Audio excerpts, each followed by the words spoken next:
Hey everyone, welcome. Hey Witchy Nicole, hey Sarah.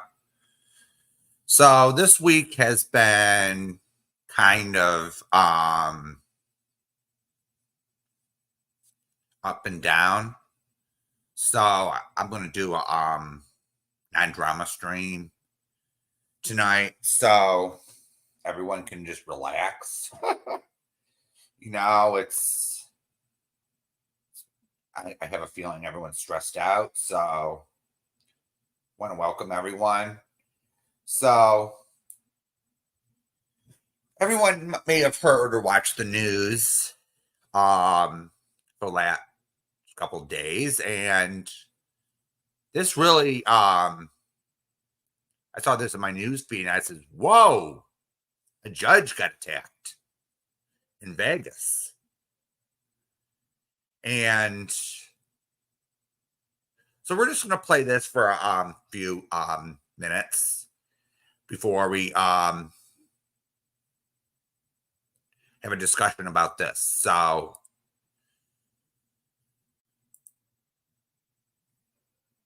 13 Chief Investigator Darcy Spears. That's right. And Darcy, you've been digging into Redden's criminal history here and what he told the court before all of that chaos.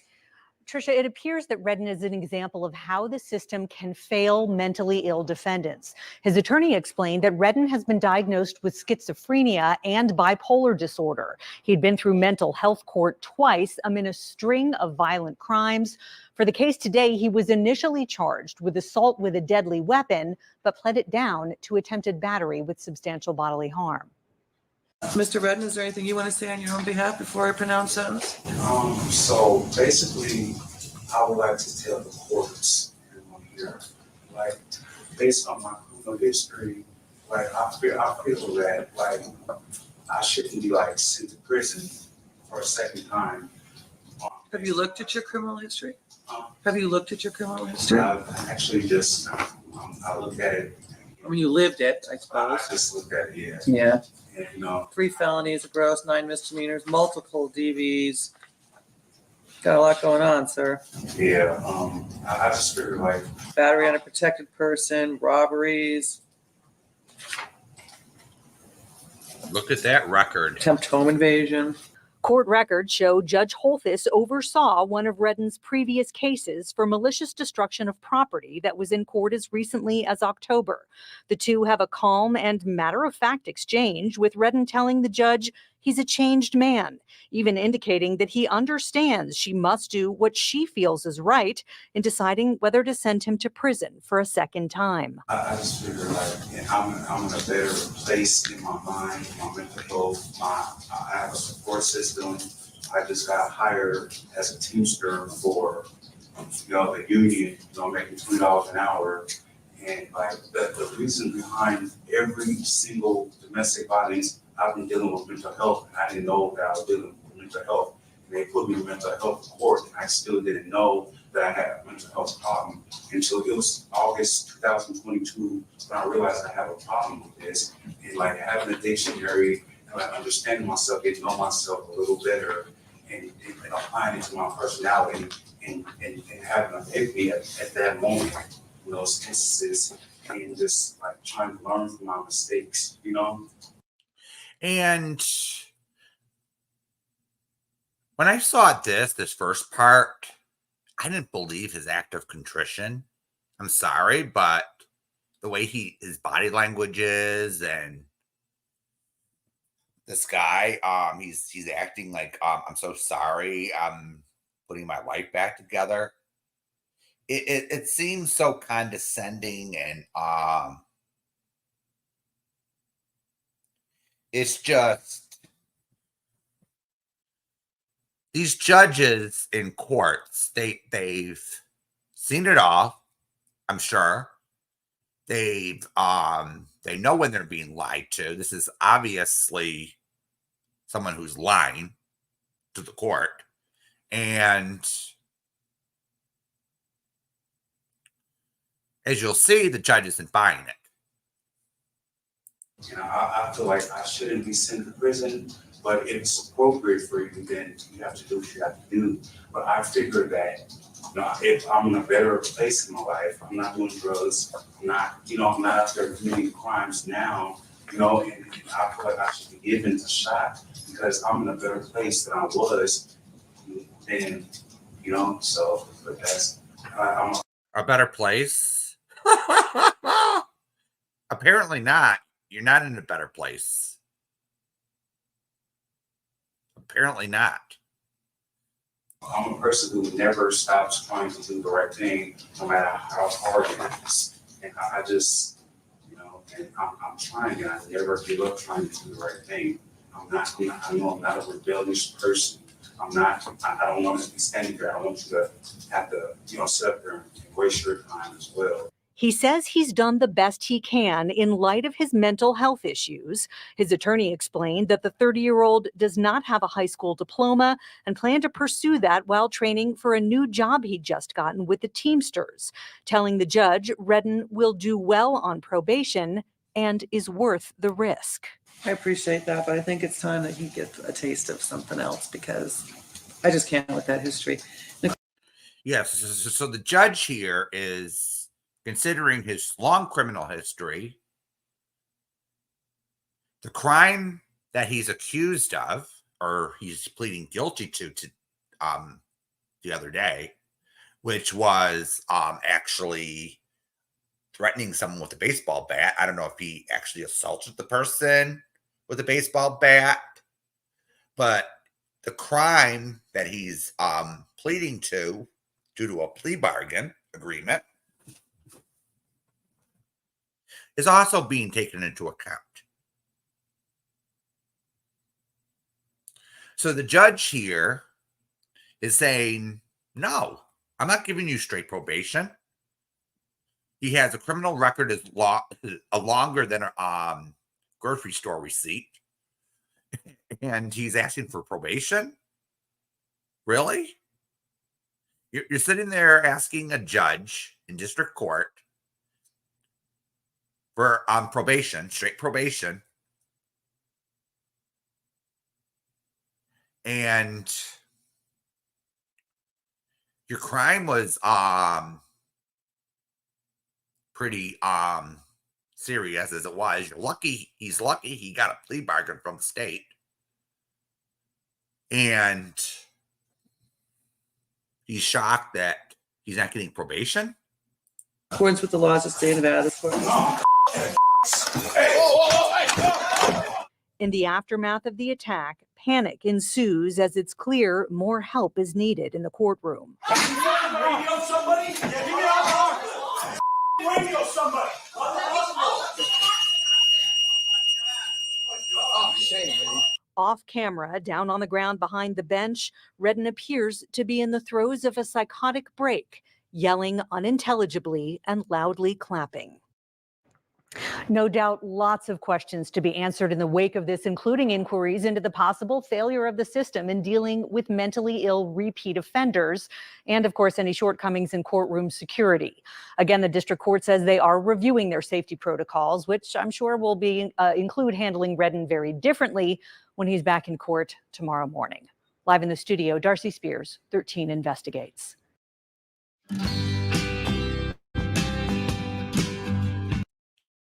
And guess what?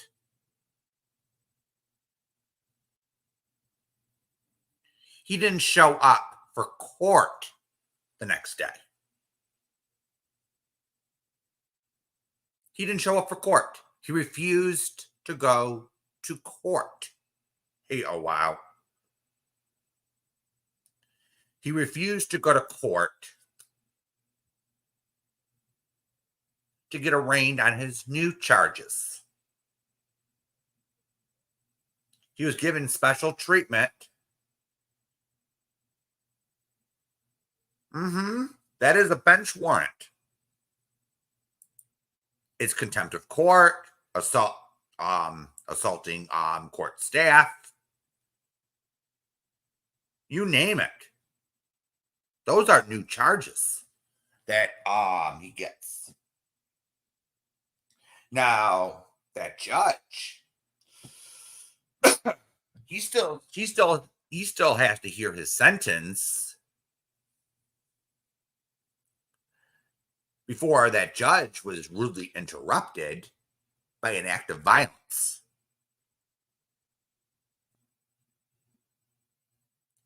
And oh wow, I'm gonna respond to that.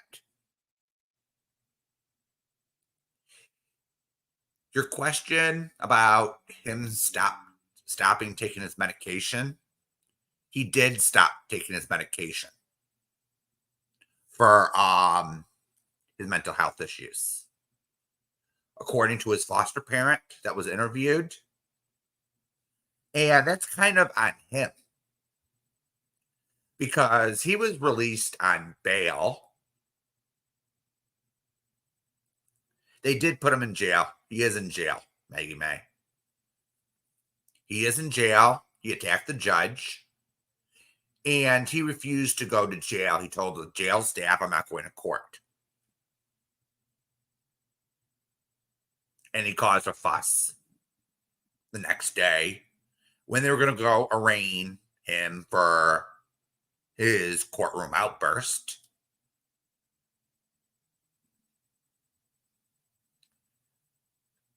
So they just let him in there, and they told the court that he refuses to budge. Now, I don't think that's right. In my opinion, they should have put him in a restraint chair and wheeled him into court. Yeah, his meds, his responsibility. Thank you, oh wow. It's his meds, his responsibility, his mental health.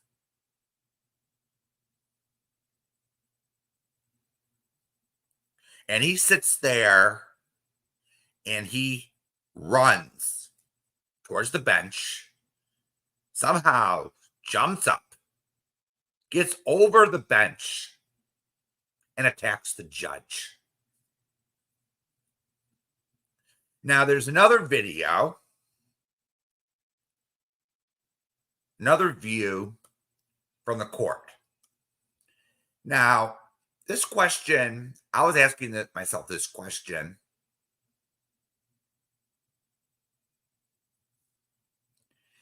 And I was like saying, where was the court staff? You know, the deputies during all this. Now the video that was released the other day showed something completely, showed another view. So the deputy was right behind the guy. And let me see if I could find that real quick.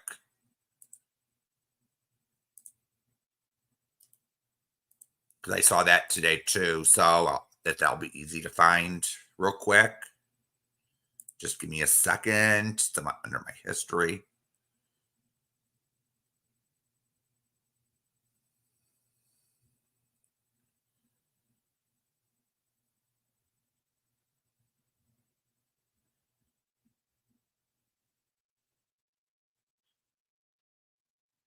See, for some reason, it's not showing up. Let me just see real quick.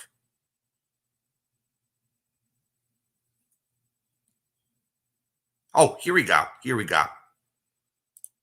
Here we go. It was right.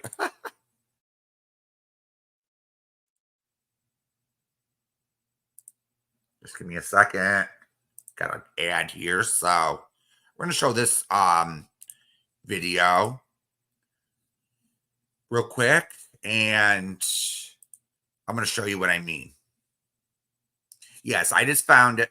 Oh, wow. So, yeah, the bailiff was right behind him, about to handcuff him. When the judge said, we're going to try something new, or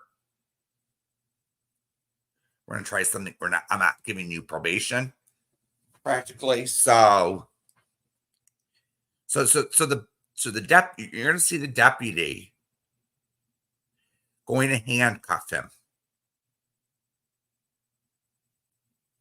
here. So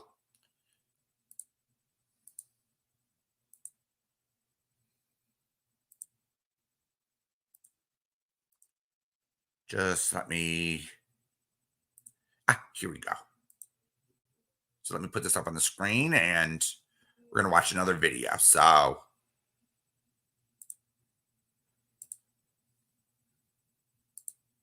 6 brand new video just into our newsroom. So everyone could see that. There's the deputy. So he's walking behind him, probably about to get his cuffs. This is just the other view from another camera. So let's watch, all right? Room showing that man jumping a table. So here now we see the deputy running after him. Now we see the deputy or marshal, they call them marshals in Nevada, running after him. And running toward that judge before this week's attack. Our 8 News Now investigators obtaining the new footage. It shows 30-year-old Deobra Redden, seeing a marshal prepare to handcuff him.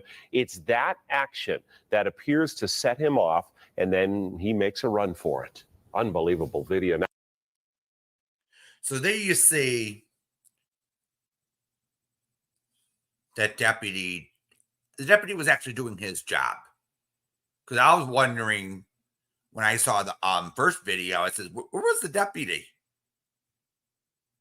Where was the deputy? Was he on the other side of the room? What was going on here? How did this happen? How did this happen? And so now here's another view of the camera from behind the bench. So now we're seeing. Now, that initial attack video went viral. The judge involved went back to work. Now she's ordering the man who lunged over the bench to appear before her in court Monday by any and all means necessary. So did you hear that? So Monday, he has to appear back before her by any and all means necessary. So if he decides and tells the jail staff, I'm not going to court, they're going to extract him from his jail cell, put him in a restraint chair or other device, and they're going to wheel him into court. And that judge, I don't think they're going to let him into court without a restraint chair or other device, or without him being cuffed and shackled, because he's shown himself to be very, very dangerous. The judge and several staff were injured in Wednesday's attack, but Judge Mary Kay Holthus returned to work, as Brian just mentioned, Thursday. She was about to deny Redden's probation request when he lunged into this attack mode. Now, this is Redden's booking photo. He told correction officers he'd, quote, had a bad day, and that the judge had it out for him. Redden facing numerous charges in connection with that attack. And then here's another, I watched another video where it said that he tried to kill the judge. Hey, Wendy. Yeah, the bailiff or the deputy or the marshal, as they call him in Nevada, he was creeping in to handcuff him, but he made a run for it, and he decided to attack the judge. Now, he's 30 years old. Oh, wow. He's 30, not 20. And here's the issue I have. So the chief judge of that courthouse decided to do a press conference. So I'm glad the judge is all right.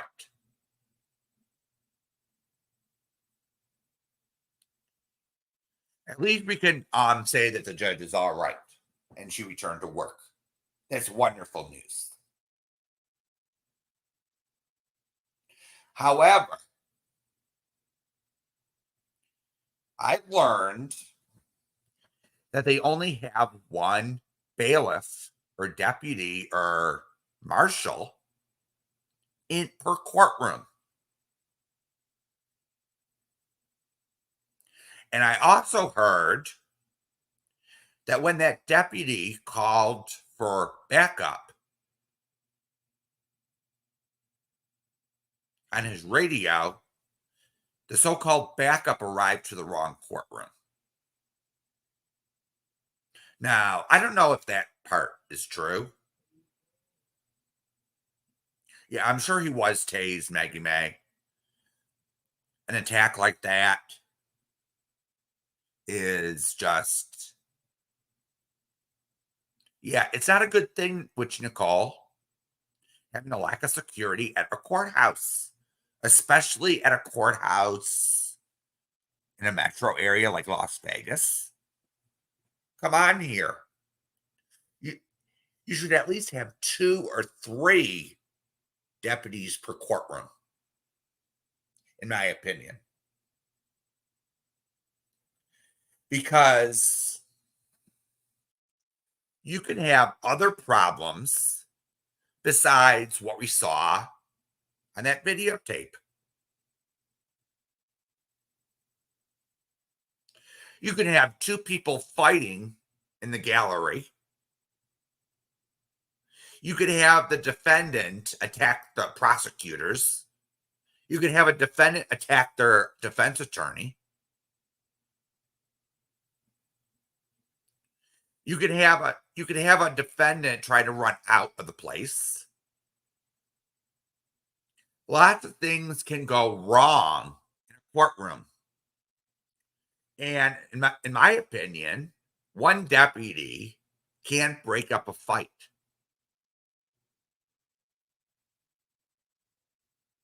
Between 2 or more people.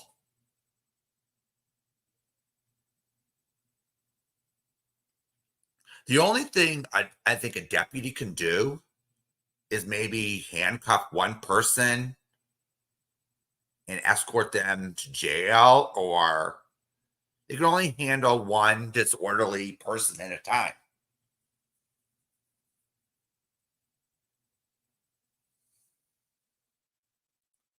Yeah, but Wendy, you're not getting it. But usually when you have to call for backup, Wendy, it usually gets out of control before the police actually arrive. Yeah, it's a pity to see the judge had to be attacked. And for this issue to be forefront and make national news.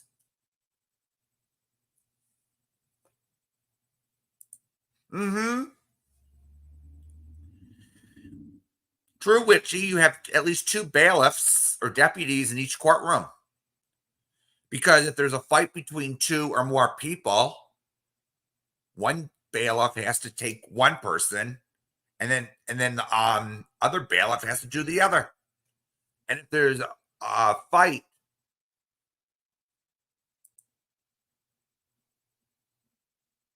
there's usually 2 or more. No, Wendy. A lot of courtrooms, a lot of courthouses, they don't have guns, they have tasers. Because a disarmed deputy is what you call an armed defendant.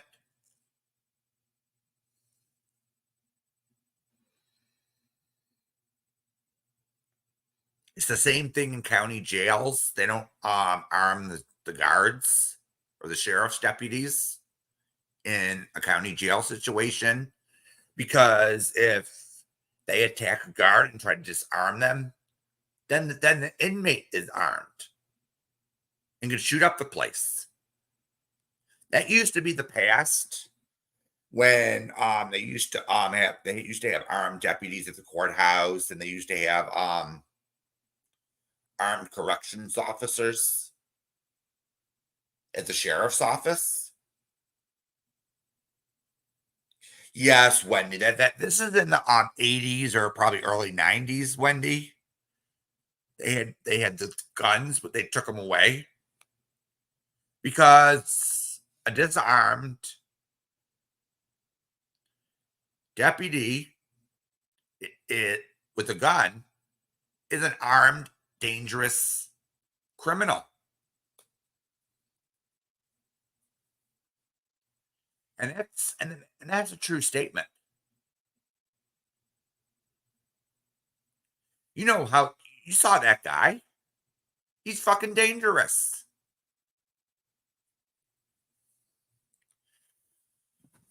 So I had to do my research for this part. How common is it for judges to get attacked in open court? Because a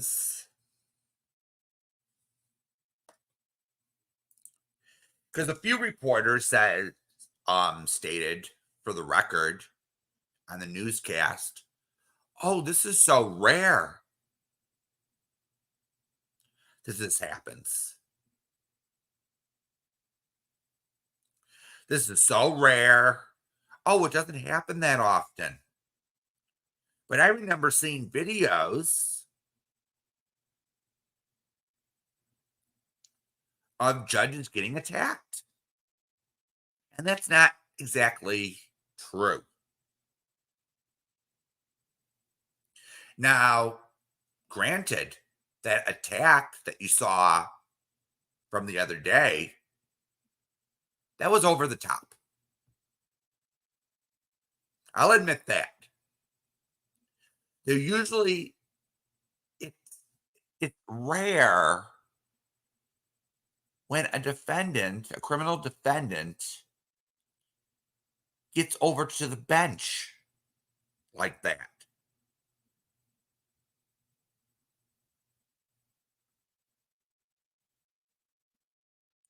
The videos I've seen where judges are getting attacked is, okay, they throw something at the judge. They'll throw a book, they'll throw something from the table or something, and sometimes they miss, sometimes they get a good shot. But so I'm going to show you a video. And this is where the deputies actually succeed. Wendy, you're absolutely right. Judges can get under their big desk or run out. They can duck. So here's a judge. So hold on, let me get real quick.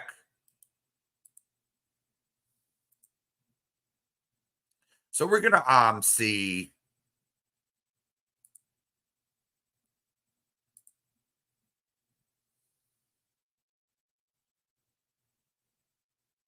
what I'm talking about, all right?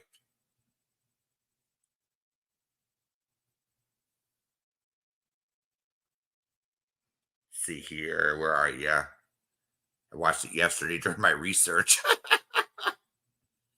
So, okay, here we go. Hold on.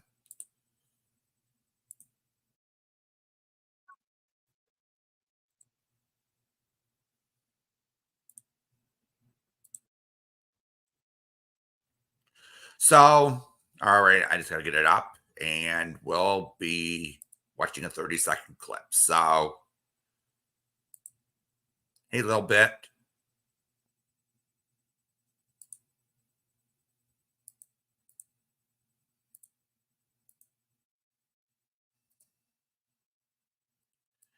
So this clip has been on A&E, Court Cam, and several other TV shows. if you watch the true crime channels, you probably seen these crazy defendants. So let's tune in.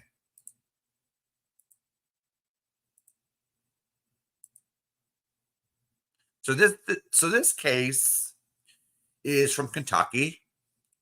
This is during a restraining order hearing. So this girl, this woman, she's nuts. And she decided not to listen to the judge. She decided to interrupt the judge. She didn't care about the rules. She kept interrupting. She kept and the judge warned her, if you keep interrupting me, you're going to be held in contempt of court. You know, you listen to the judge while you're in court. So No. You will be held in contempt of this court if you become disruptive. I don't care. I haven't done anything to this court. I haven't done anything to Okay. him. She'll be arrested for 10 days for contempt of court. You go now. So you see these deputies in action? So she jumps up and she goes for the judge. So the deputies were probably behind her. They see her being disruptive and interrupting the judge and causing an issue. So the judge tells her she's going to spend 10 days in jail for contempt of court. So the deputies probably came behind her. They're probably going to put her in cuffs. And she decides to get up there and lunge at the judge.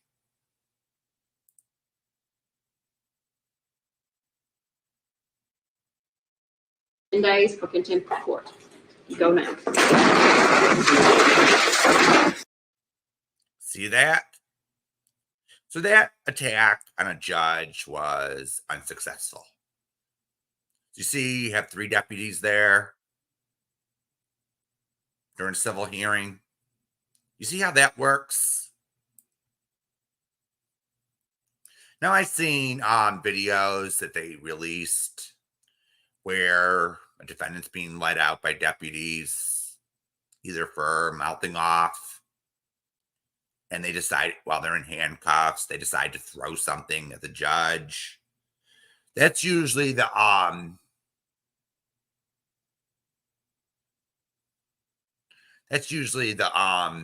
worst of it. But usually when they try to go for the judge, the deputies, if they have enough deputies, you're going to be taken down. That's just common sense. But the Vegas court, yeah, those deputies.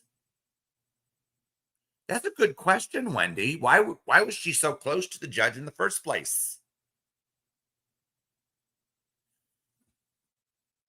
Why was she so close to the judge in the first place? And those deputies were right on it.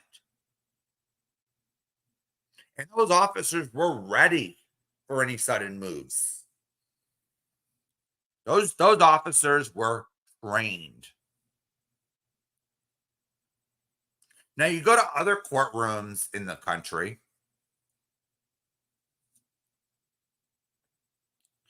and you'll have lack of staff. And when they have a problem, who do you think handles? So, who handled with the deputy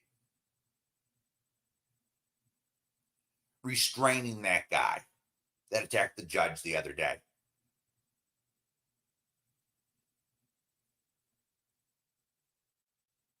Anyone? So there was only one deputy there. And then suddenly another officer arrives later on. So who was responsible for taking that guy down? Anyone in chat?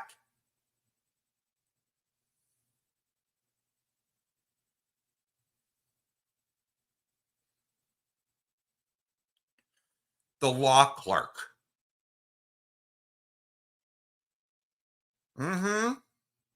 So not only was the judge attacked, the law clerk, the clerk of the court was in there in the scuffle. So they're not trained to deal with this shit. They're not trained to deal with fights that break out in court. So I feel sorry for that law clerk and the clerk of the court when someone got over that bench and they got attacked too. So what were they supposed to do? What were they supposed to do? They didn't know what to do. They're suddenly under attack. So who decided? So the lawyers had to help too. And that's not their jobs. They're not trained in restraints. They're not trained in handcuffing somebody. They're not trained in conflict resolution in a courthouse setting or a police setting. The thing is, when court officers go through training, they are trained how to handle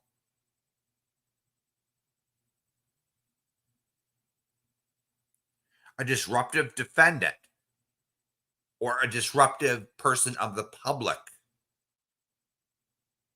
They are trained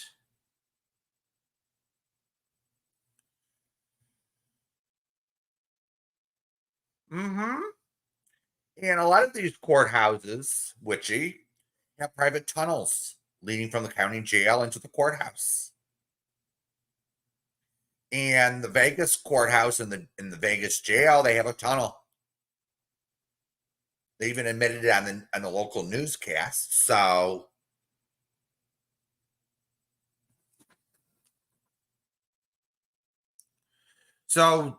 I saw part of the video where the law clerk or the I don't know if it was the clerk of the court. I don't know which side each one is beside the judge, but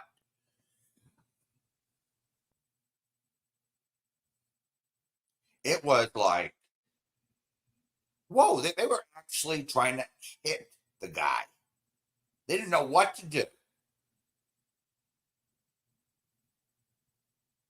They didn't know what to do. If a court officer was doing that,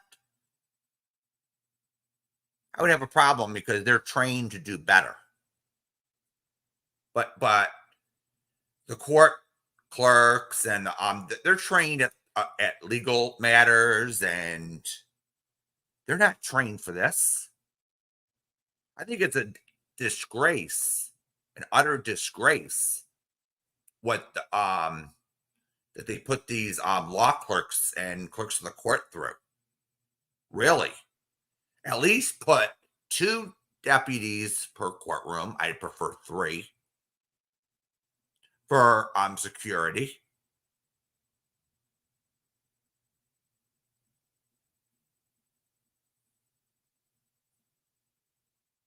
And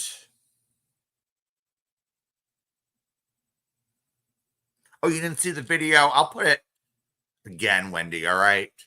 Just so anyone that's watching can see. All right, hold on.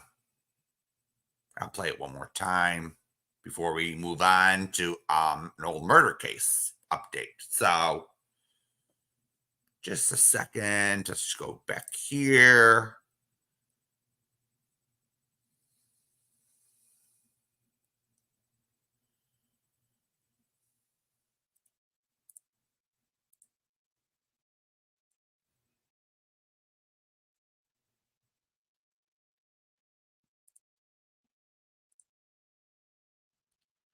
So we're gonna go. So since everyone saw what he's done, we're gonna watch it again, and we're gonna see. So you're gonna take this video into a new context, since it's one that you want to see it. People want to see it again. So hold on. Let's just do it this way, and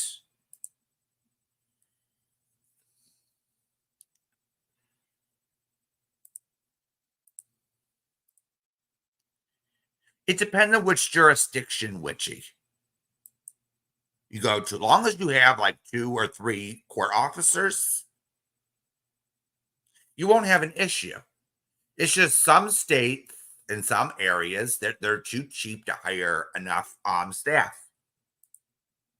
due to budget shortages or whatever the deal is. And I think that's wrong. That's just, you get what I'm saying? It's just an utter. So, all right, we got this back up, and we're gonna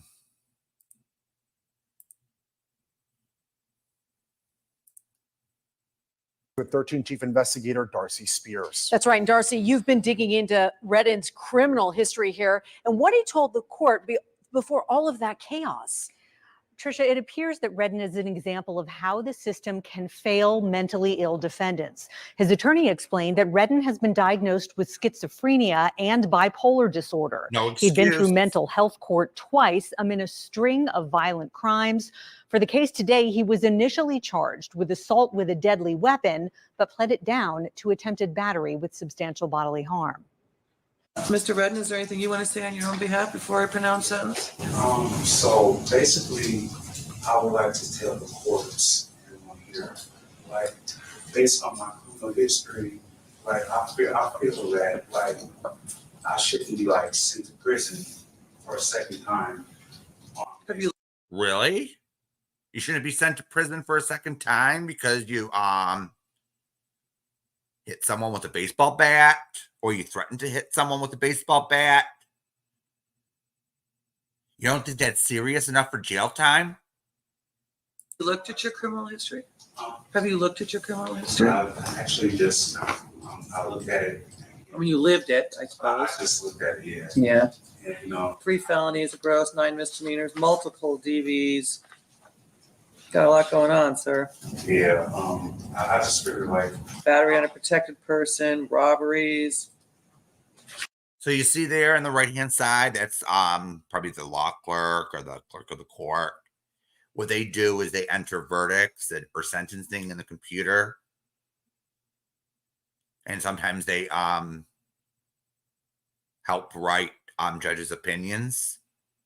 So they're actually in court taking notes sometimes. So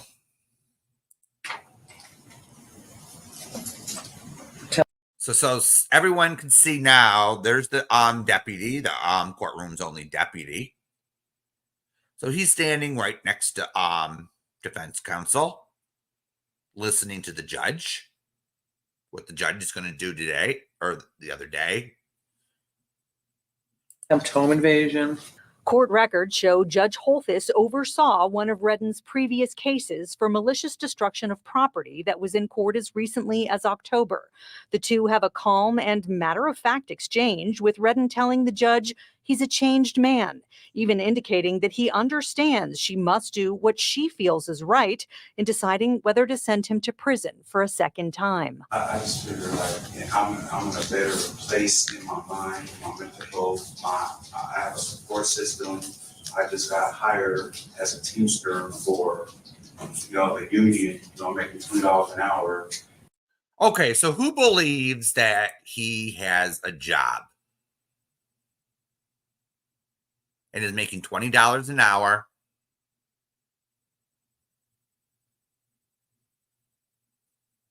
Who buys the shit? Who buys the shit he's saying to the judge?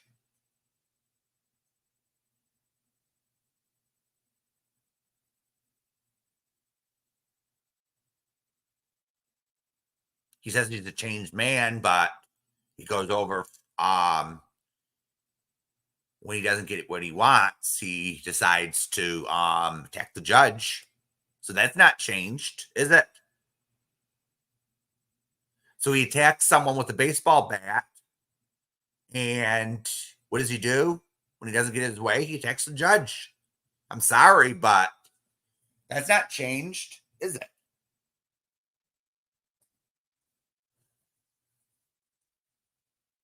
So he's blowing smoke out of his ass here. So, yeah, he has quite the record. And like the reason behind every single domestic violence, I've been dealing with mental health, and I didn't know that I was dealing with mental health. And they put me in mental health court, and I still didn't know that I had a mental health problem. So you didn't know. So this guy is claiming to the judge that he was put in mental health court,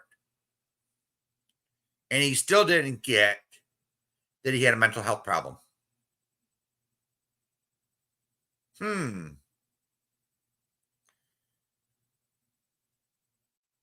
Something don't add up.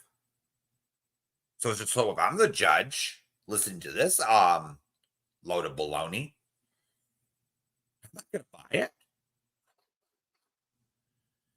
You know? And so it was August 2022 when I realized I have a problem with this. And like having a dictionary, like understanding myself, getting to know myself a little better, and applying it to my personality, and having an empathy at that moment in those instances, and just like trying to learn from my mistakes, you know? And I feel like apparently you haven't learned a damn thing. But if it's appropriate for you, then you have to do what you have to do. But I figured that, you know, if I'm in a better place in my life, I'm not doing drugs, I'm not out there committing crimes now, you know, and I feel like I should be given a shot because I'm in a better place than I was then, you know, so, but that's, I'm a person who never stops trying to do the right thing, no matter how hard it is. Okay, whatever. Whatever, dude. I'm trying, and I never give up. You're lying out of your ass. I know I'm not a rebellious person. I don't want to be standing there. I want you to have to, sit up there and waste your time as well. He says he's done the best he can in light of his mental health issues. His attorney explained that the 30-year-old does not have a high school diploma and planned to pursue that while training for a new job he'd just gotten with the Teamsters, telling the judge Redden will do well on probation and is worth the risk. I appreciate that, but I think it's time that he gets a taste of something else because I just can't with that history. So she's saying that I think it's time for him to get a taste of something else because she's not going for it. You know, she looking at her face, she says, no, the crime, the record, it's not jiving with me. I don't buy it. I don't buy his little story here. Probation. I wouldn't give him probation for it. If I was the judge, I'd at least give him some jail time. You know? I'd at least give him jail time with it.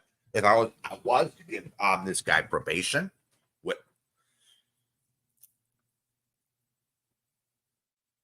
In accordance with the laws of the state of Nevada, this court. In the aftermath of the attack, panic ensues as it's clear more help is needed in the courtroom. So you see, so let me so I'm gonna make my point right as here. It's clear. So you see the law clerk or the clerk of the court, see, he's running in to assist because the judge gets attacked. So he knows they're short-staffed. And he got over the bench, so more help is needed in the courtroom. See? Now there's the deputy. See, he runs right over there. So the deputy actually did his job.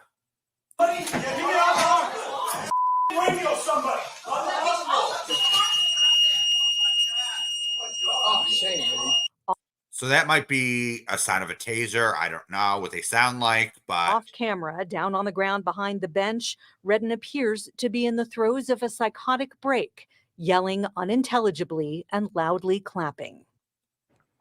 No doubt lots of questions to be answered in the wake of this, including inquiries into the possible failure of the system in dealing with mentally ill repeat offenders and, of course, any shortcomings in courtroom security. Again, well, I don't agree with you, ma'am.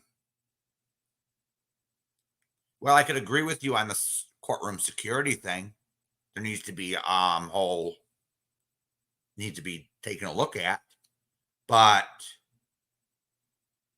if the guy doesn't take his medicine, how's that the court's problem? How's that the court's fault? the district court says they are reviewing their safety protocols, which I'm sure will be include handling Redden very differently when he's back in court tomorrow morning. Live in the studio. Which they actually let him stay in his cell instead of going to court like he was supposed to. Now, I find that ironic. So they cater to him because they fear that he's too dangerous. So apparently the county jail is ill-equipped to handle him.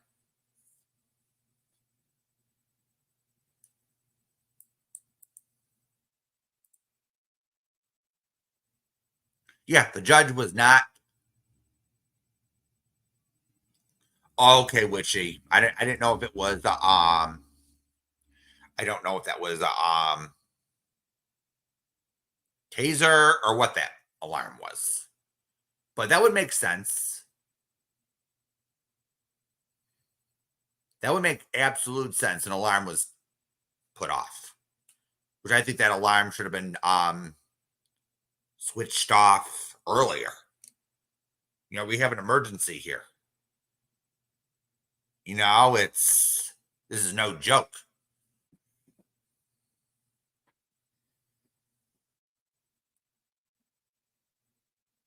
And these things are, and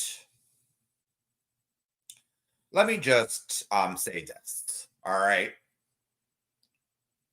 Courtroom violence or courthouse violence is nothing new.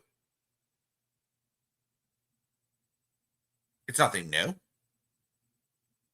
Usually, when there's courthouse violence, it's usually a defendant acting in a manner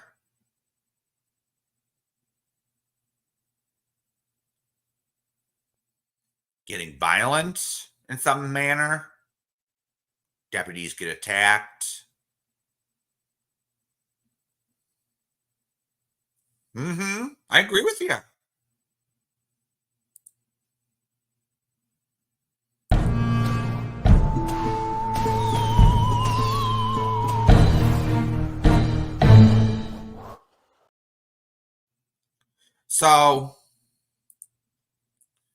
So if you watch court cam, they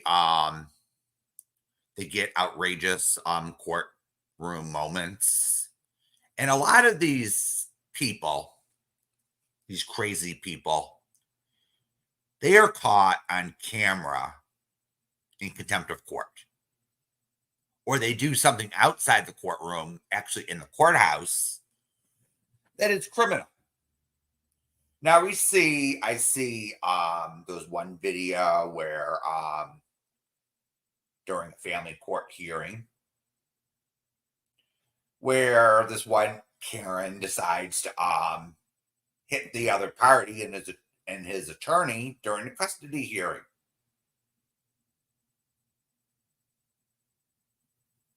So she got charged.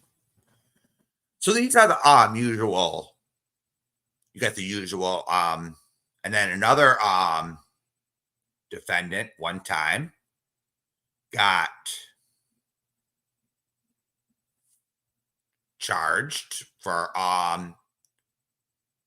they had to tackle the guy to the ground. Hey, Daria. So they had to tackle one person to the ground because the guy was just convicted and he went after the district attorney, the prosecutor.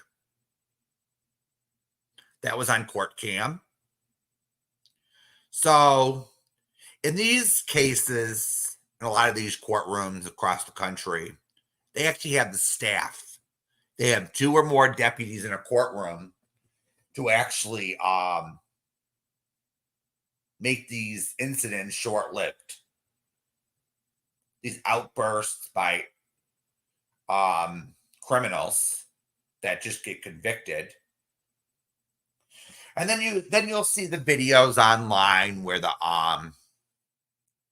you get these crazy Karens, screaming at the judge, saying F you to everyone. You get those too. You get people that go for the judge, the prosecutor. Sometimes their own attorneys they go for. This has become an epidemic.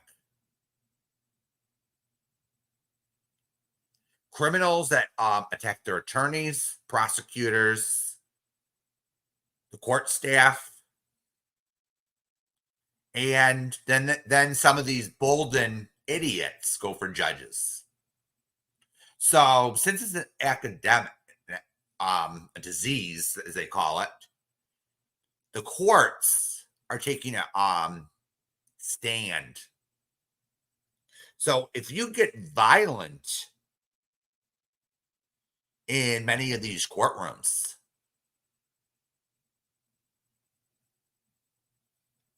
you're going to get hard time because the judges are not going to cut you a break because it's like,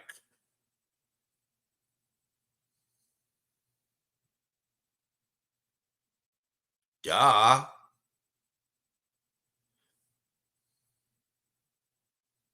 So here we go. So there was a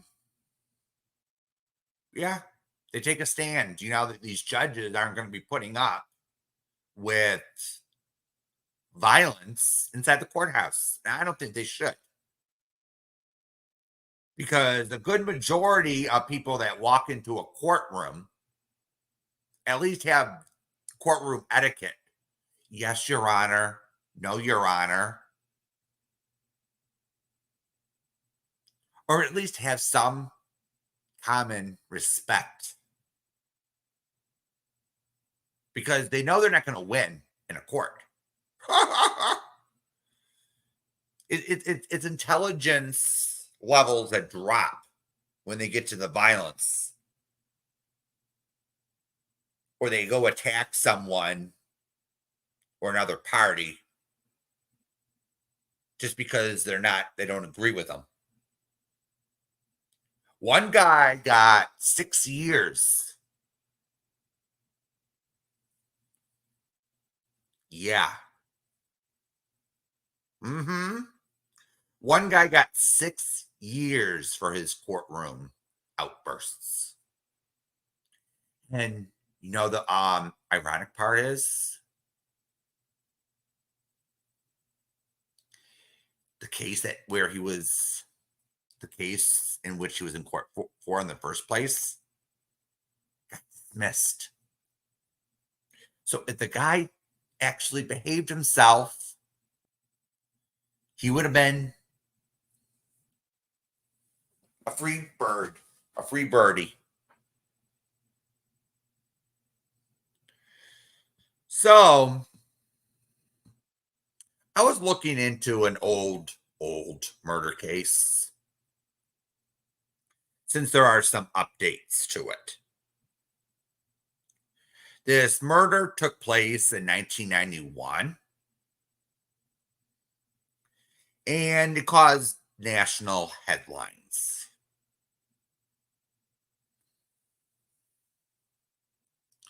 So we're gonna watch the newscast from 6 years ago, which kind of I heard something about it, but I didn't really want to touch it till now because there was new developments, and so it was still, yeah, Wendy, yep.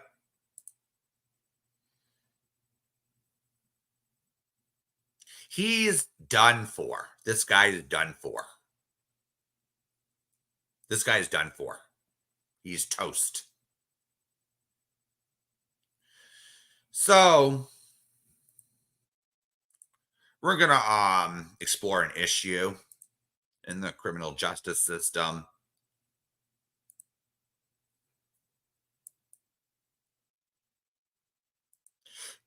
I don't think this is I don't know if it's fair or not. So yes, she was. The judge was hurt. She went to the hospital and was released the same day. She's back at work.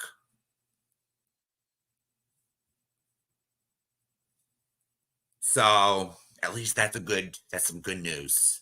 She wasn't seriously injured. The one person went to the hospital and got some stitches. So yeah, it's nasty. So let's watch this clip here.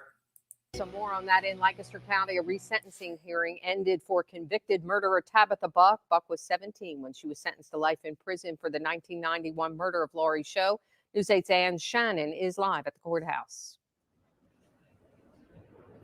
Good afternoon, Susan. We just got out of a press conference being held with the district attorney by the district attorney Craig Sedgman, where he gave his reaction to this resentencing hearing. And as you said, Tabitha Buck, who in 1991 was charged with second-degree murder in the death of Laurie Show in East Lampeter Township, Lancaster County, she was found guilty in 1992 by a jury in Northampton County and sentenced to life in prison. But because of two recent U.S. Supreme Court rulings that said that juveniles should not be given life sentences without the ability to receive parole, and that those would be that change would go back in time, that meant that Tabitha Buck and several others would receive resentencing. So today, Buck was in this Lancaster County courtroom. She sat quietly wearing a gray sweater and black slacks. She testified. She went in front of the judge, Judge Reinecker, and gave an account of what she's been doing for the last 25 years in prison. She talked a lot about her education, how she received a GAD and other certifications, and what she would do if given the opportunity to have parole and be out. So the judge today, under these new sentencing guidelines given by the Supreme Court, she received 28 years to life. She has already served 25 years. So in 3 years, she will be eligible for parole and will have to go in front of a parole board. Laurie Show's mother and father, Hazel Whitehead and John Show, stood in the courtroom. Hazel Whitehead read a statement talking about the fact that Tabitha had choices. She could have left that apartment that day and not taken the life of Laurie Show. But now, because of that, Hazel Whitehead said, I will never have grandchildren. I will never see my daughter's wedding. I will never see her dressed in a prom dress. She said she has the life sentence. But today, again, Tabitha Buck resentenced from a life sentence to now 28 years to life, eligible for parole in just 3 years. In Lancaster County, Ann Shannon, News 8. All right, we're going to play the other one. Hold on. So so coming as the update. Buck was 17 years old when she was sentenced to life in prison for the brutal killing of 16-year-old Laurie Show in Lancaster County. Buck and 18-year-old Lisa Michelle Lambert lured Laurie's mother out of their apartment and slashed Laurie's throat. Now 45, Buck could be out of prison this month after serving almost 28 years behind bars. She was resentenced after the U.S. Supreme Court ruled that life sentences for juveniles were unconstitutional. The Pennsylvania Board of Probation and Parole granted Buck parole on or after December 21st, a day after the murder in 1991. The board cited her positive institutional behavior, demonstrated motivation for success, and stated remorse for the offense committed, among other things. There are a number of conditions in the decision for her parole. Among them, she cannot travel or reside in Lancaster County for any reason. She cannot directly or indirectly have contact with the victim's family, and she will have to take psychiatric medication if prescribed by her doctor. Susan Shapiro, WGAL News 8.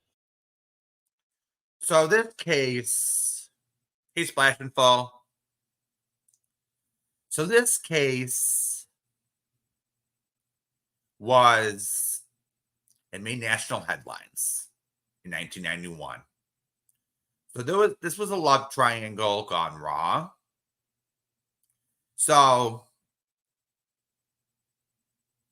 Lawrence Yunkin, Lisa Michelle Lambert, and Tabitha Buck decided one fateful December day to go kill somebody, a schoolmate, after they viciously stalked her, the victim, for months on end. So Tabitha Buck, the one shown on the video, was just an accomplice to murder. So what was her role in the murder? She held the victim down while Lisa Michelle Lambert slashed her throat.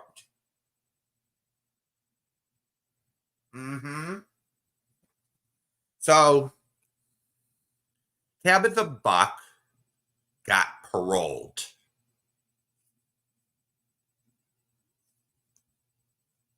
Due to a new Supreme Court decision that juveniles can't receive life sentences for murder. Well, she did more time than Big D did. I'll tell you that. She did a lot more time. So Big D did 4 years. 4 damn years for cold-blooded murder. And Tabitha Buck does 28 before she gets paroled.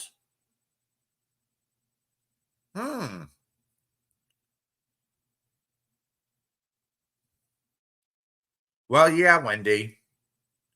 So Tabitha Buck got a life sentence for second-degree murder. And Lisa Michelle, she got life. She got murder 1.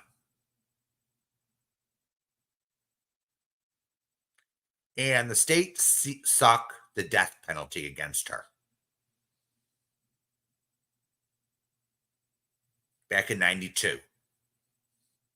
And it made headlines. It made headlines. It was national news. I heard about it when I was growing up. It was the Lancaster County murder. It kind of captivated. It's one of those rare murder cases in a county where they don't see many murders. In rural Pennsylvania, it was like, so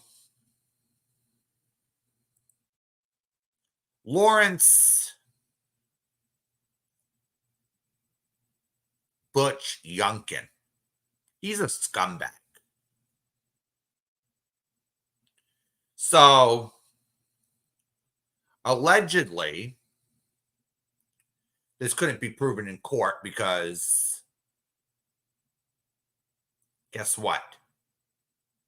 The victim's dead. So Lawrence Butch Yunkin was dating Michelle Lambert, or Lisa Michelle, and he decides he's a ladies' man or whatever, and supposedly at first Butch's girlfriend was friends with the victim until Butch decides to rape her.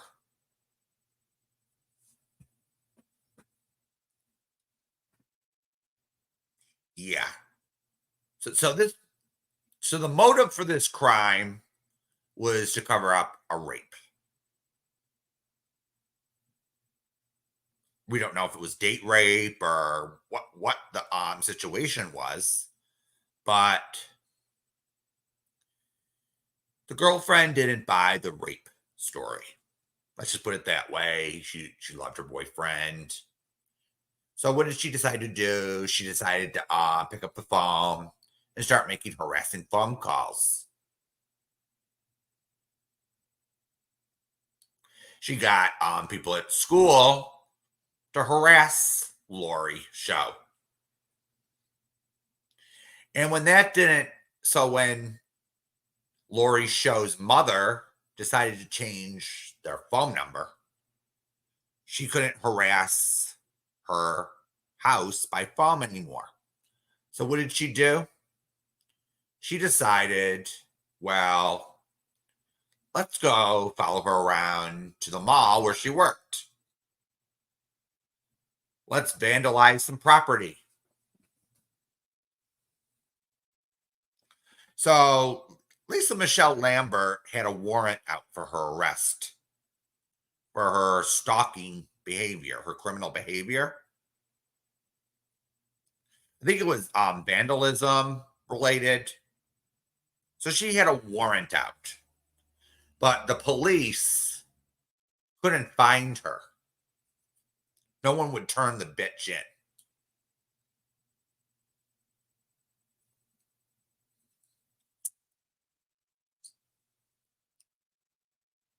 So Tabitha Buck was one of Lisa Michelle Lambert's friends.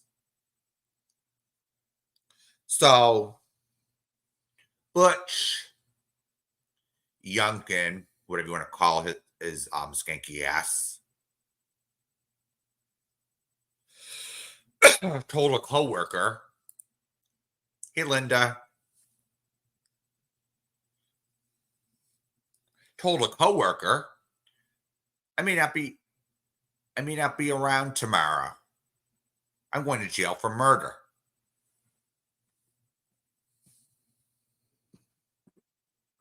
And so he decides to drive his girlfriend and her friend over to their victim's house, the one they were stalking,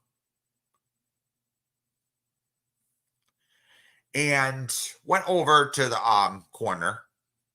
I think it was maybe a half a mile, a little more than a mile away, to get an alibi at McDonald's.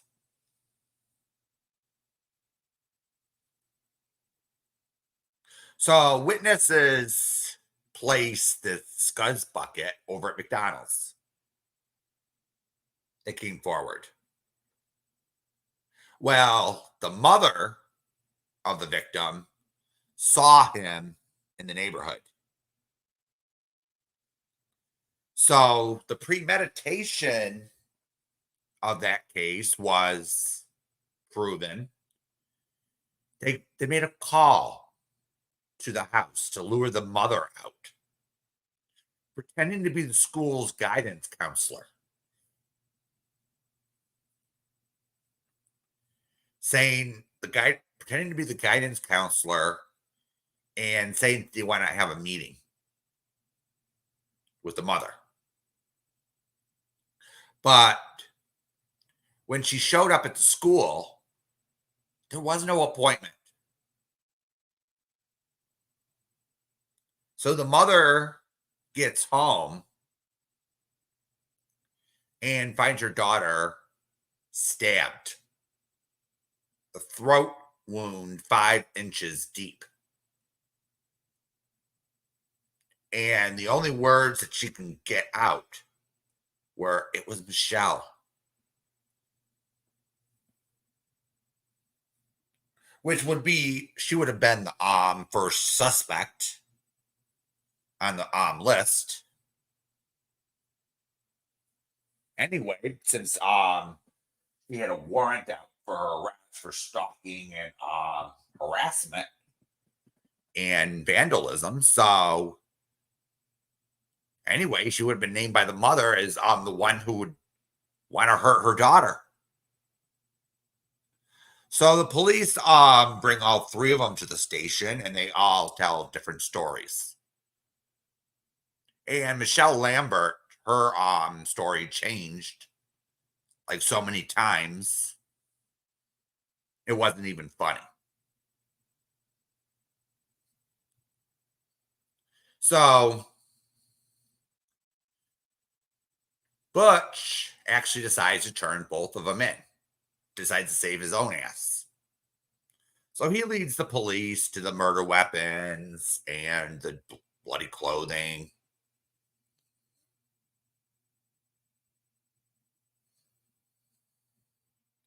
So Michelle changes her story again and blames it on Tabitha Buck, who is the primary killer. He says, "Oh, I was just there. I didn't know what was going to happen."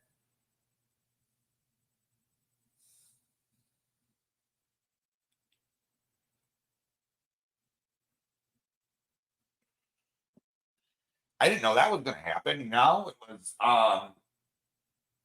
we were just going to play a prank on her, cut her hair. And Tabitha Buck went into a rage.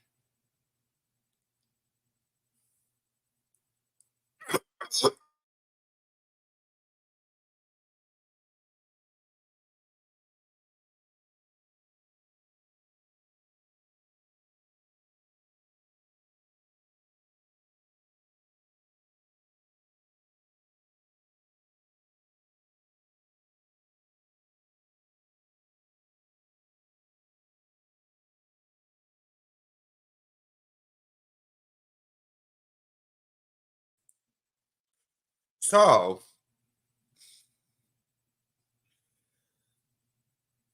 she gets convicted. Both of them get convicted. Both ladies, and the boyfriend takes a plea agreement to testify against both of them. So then Michelle decides to cook up some lies. This whole big conspiracy. She claims that the police raped her 6 months before. That the Lancaster County DA charged her to cover it up.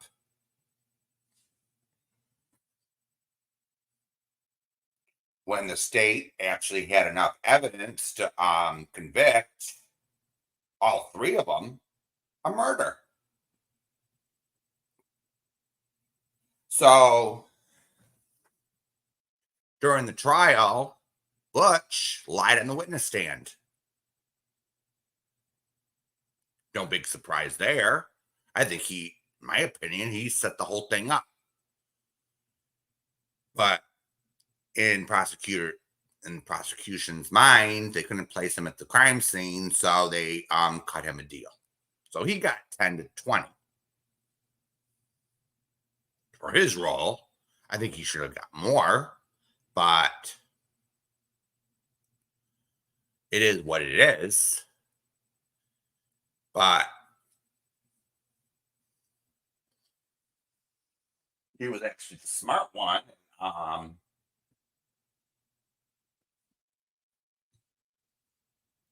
So Michelle decides to say there's this big conspiracy. She was raped 6 months before. And it happened to turn out that the prosecution didn't release or give all the evidence to the defense or something. There was a bunch of those like little video clips or something when they found the evidence. And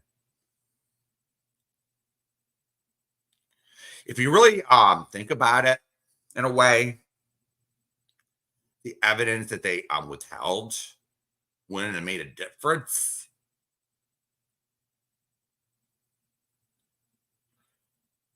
It wouldn't have made a big difference at all with the outcome.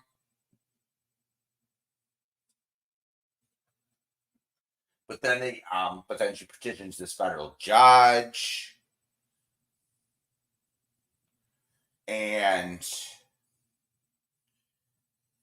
with the police rape allegations, the one cop accused was on his honeymoon. You know, it's like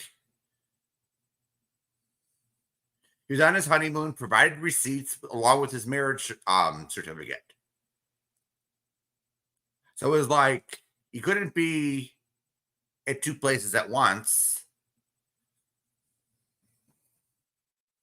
So then someone else that she accused of sexual assault had an alibi for that date. So she gets 2 strikes against her. She's a damn liar. So she got a federal judge to buy her bullshit, and she got out for 8 months. Let's just put it that way. And so they had so the state of Pennsylvania, Commonwealth, decided to appeal the whole thing, of course. And they appealed it based on state rights. So she had to present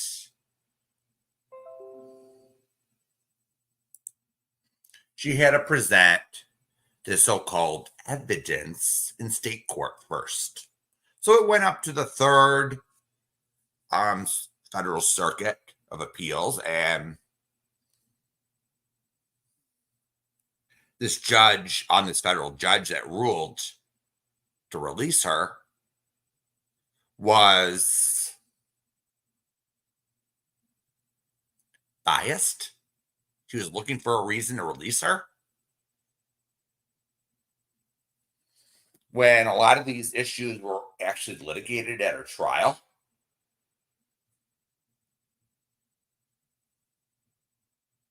Because he probably had a problem with Lancaster County or something. I don't know, but I heard the issues and it was like, really?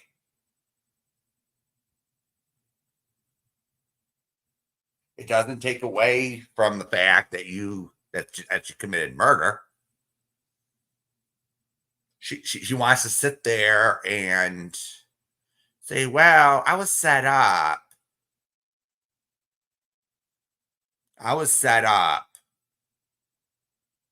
My ex-boyfriend or my boyfriend told me to be somewhere while Tabitha went into a rage. But here's the thing. Tabitha didn't have a motive.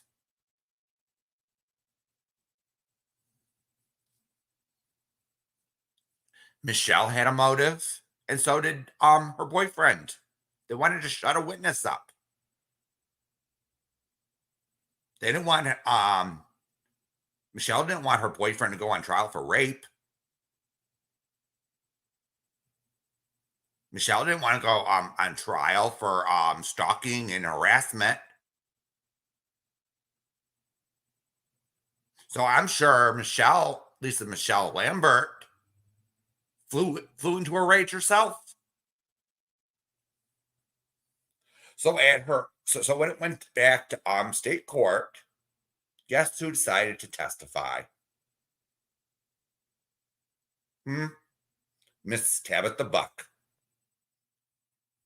And she said, oh, I didn't fly into no rage. That was Lisa Michelle Lambert, who did it.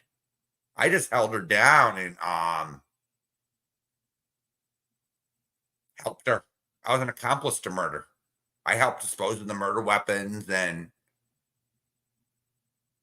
but still, I'm guilty. I'm not trying to get out. All my appeals were denied. So she had nothing to gain by it.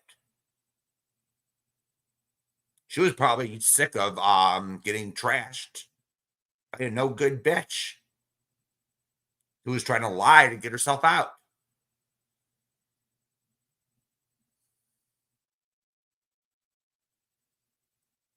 It was all a dog and pony show by Michelle. And she recently wrote a book. She thinks people are gonna buy her book, her side of the story, when she was caught lying so many times, change her story. Like how many times? Lied to the police.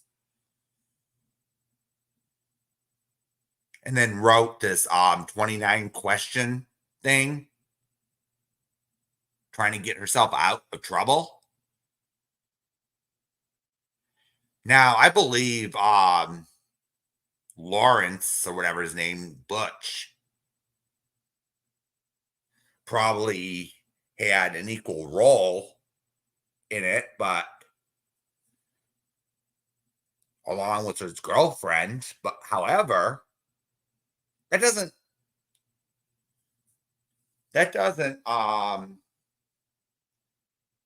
resolve her of them two of any responsibility of murder.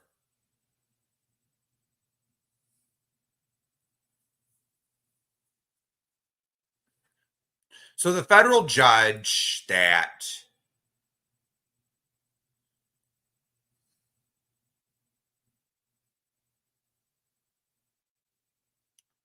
his name was Giselle Stewart Dazel, presided over her habeas corpus hearing.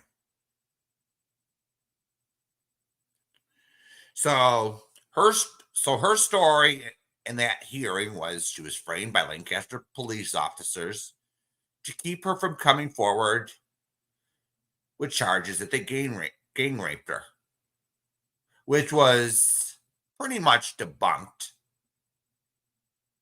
in state court and in federal court, but the judge didn't listen to that.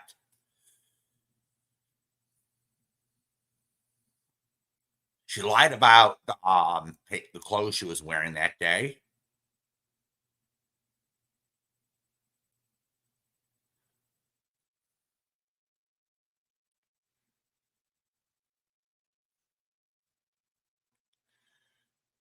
So they presented evidence at that hearing, or so-called evidence, that Lisa Michelle Lambert's clothing contained no traces of blood.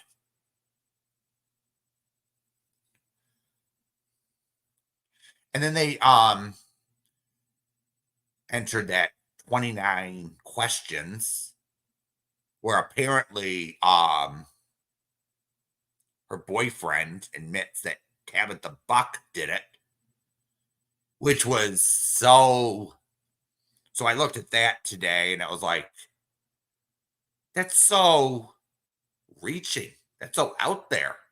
It's like implied. It wasn't like right out there. And then it asked Lambert to take the blame for him. No. They were like implied questions, and it was like, and then it was claiming Lambert will get less prison time because she's female. I highly doubt it.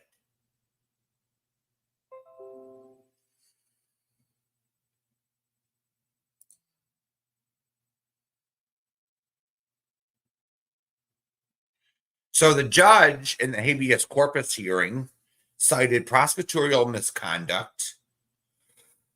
But the mistake that this judge made was barred the state of Pennsylvania from retrying her. And the ruling was overturned in January 1998 by a federal appeals panel, which was the Third Circuit. on the grounds of states' rights that she has not exhausted her appeals in state court. So in retrospect, she had to basically take those claims to state court and then work herself up the chain. You cannot just sit there and say, well, my first appeal was denied. Let me go to a federal judge. Let me go federal. You can't do that anymore.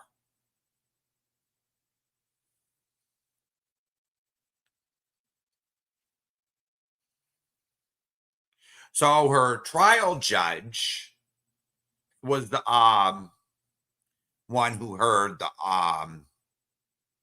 so-called evidence, the same judge that this federal judge did.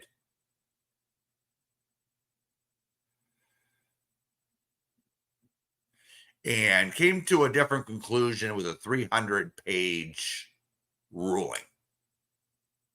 So Lambert is claiming to have battered women's syndrome.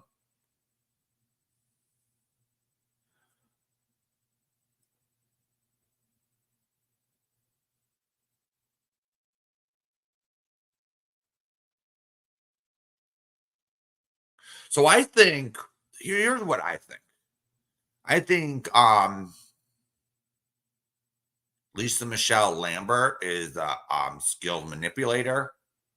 She's projecting the things that her boyfriend was accused of and projecting it on the police and the system just to try to get out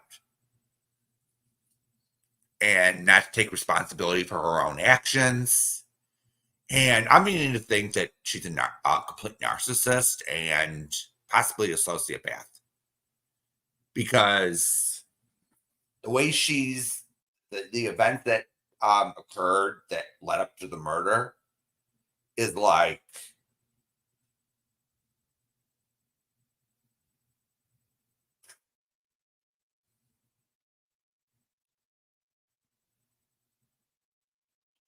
so here's another thing that was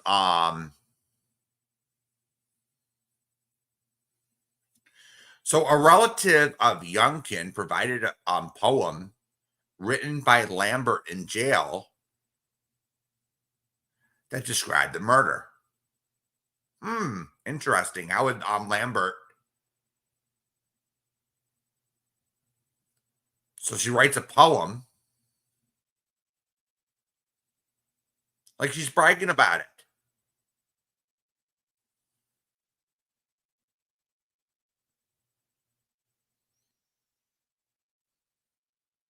So here's the 1998 verdict by the judge in state court. He would uphold the original guilty verdict against Lambert, and even if he believed her story, she would still be guilty of first-degree murder as an accomplice. That's interesting, isn't it? So even if she didn't commit the murder, she still admits to being there. So she's an accomplice to first-degree murder and conspiracy. So it doesn't matter if she plunged the knife in her neck or not. She helped dispose of the evidence. She tried to throw some of the evidence in the river. She threw some of it in a dumpster. She lied to the police trying to get away with it and came up with a cover story. So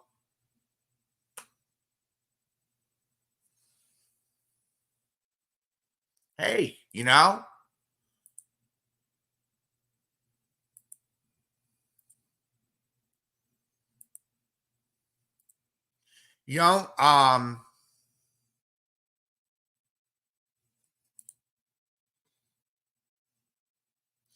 get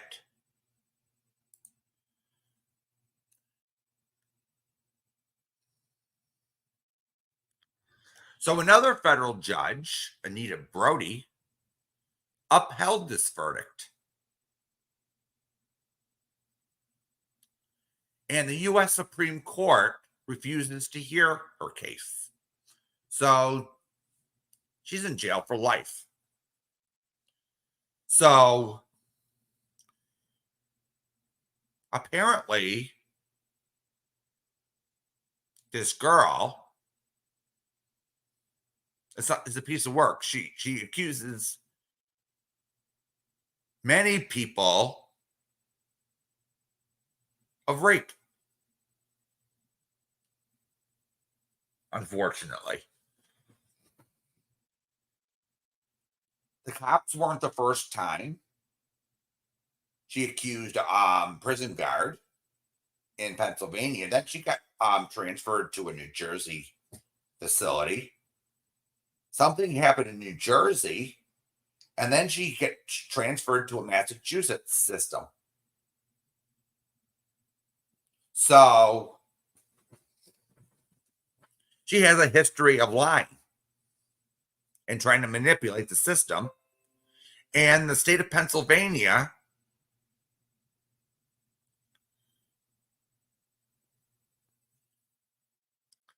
decides to settle with her for $35,000. It isn't very much, but maybe just settle the whole thing. And what I think only one of them was legitimate because they caught the whole thing on tape. And they had to turn it over or something like that. But so it says here she exhausted her appeals in 2005.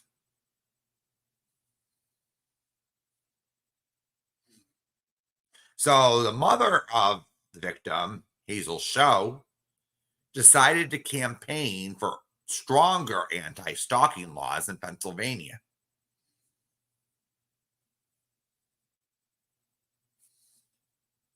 So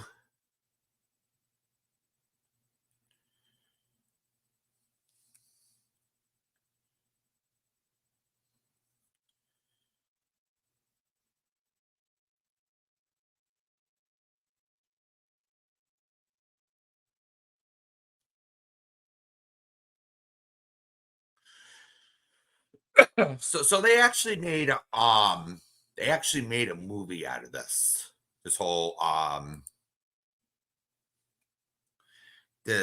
case, and it's an interesting watch to see a psycho at work.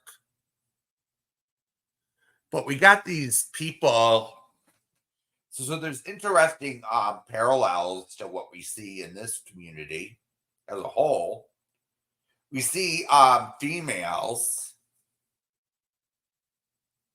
that sit there with the false accusations of whatever. They don't show proof, and then they expect everyone to march along and believe it. We have a woman that in state custody, serving life without parole,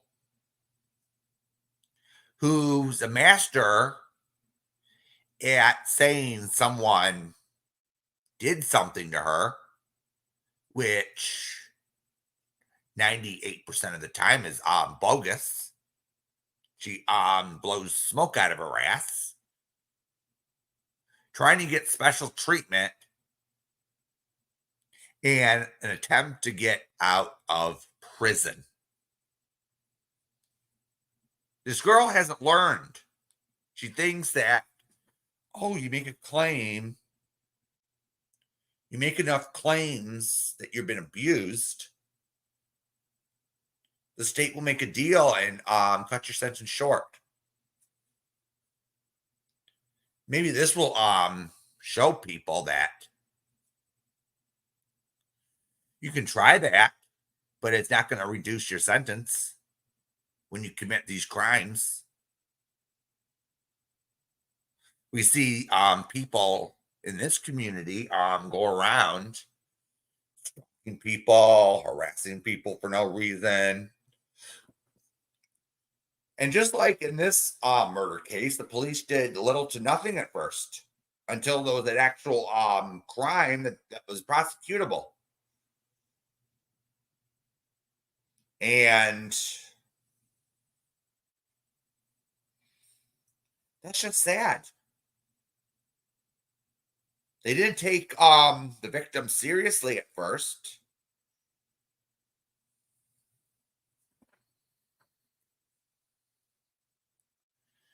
So, all right, everyone. I just wanted to do something